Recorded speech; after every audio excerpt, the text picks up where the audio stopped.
Hello, Aeternum, and welcome to KOTT News, Aeternum's #1 source for news. And this is the War Report. Dynamic change in the history of Aeternum last night as the members of Fresh Bench re-secure the primary oil reserves in Weaver's Fen. KOTT News crews caught up with one of the participants to get their perspective on the fight. Thank you so much for taking the time to stop and join me. I sure do appreciate it. Not much of a battle out there tonight. Would you care to take us through what you see in Rapid Flow and what you see as the direction for the Syndicate on the island? They're an up-and-coming company. They're rather aggressive. They've been pushing us a lot lately during the races, and they're pretty good at that, but they just kept on pushing us a little bit too much, so we had to go on the offensive. Understood. Were they able to field a full team tonight? No, they weren't, unfortunately, but if they keep at it, I'm sure they will. All right, I'm saying the same thing. I keep seeing these new up-and-coming companies building the rosters up as they continue to get experience. I'm looking forward to seeing what happens. Did they do anything in particular to the Syndicate, or they just been out there causing trouble? They've been very aggressive. They've been hitting us at times when late at night when there's not been a lot of us around. So, to be honest, they've been a pain for us in the races. Understood. And you are the race coordinator for Fresh Bench, is that correct? Yes, I do. I lead the races and I protect Fresh Bench territories. Excellent, my friend. Was there any opportunity for anyone to stand out in the battlefield tonight?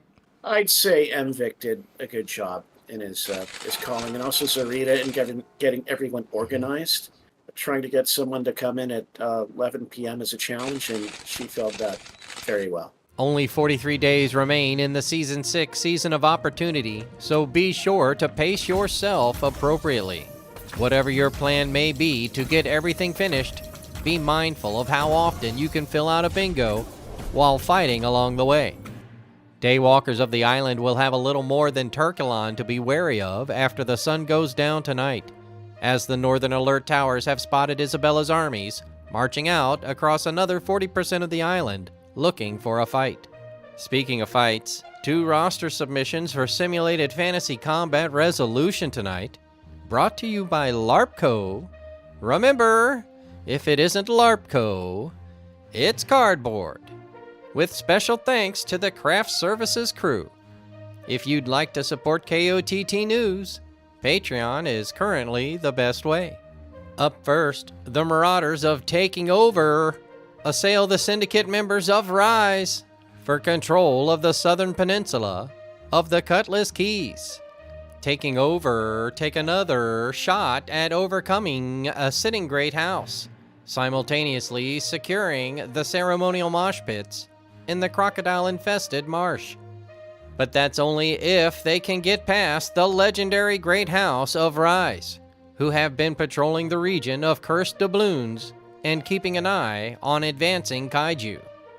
In the nightcap, the Syndicate members of JDB's Kitchen assault the Marauders of Rapid Flow for control of the recently renovated Far Harbor in Reek Water.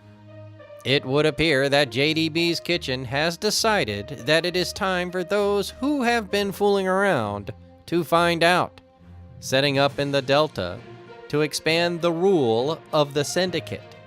The Marauders of Rapid Flow regroup into the keep and prepare to defend themselves. But after last night's outcome, that's looking like a tough proposition. We'll have any late-breaking outcomes and reactions from the citizens tonight at 11.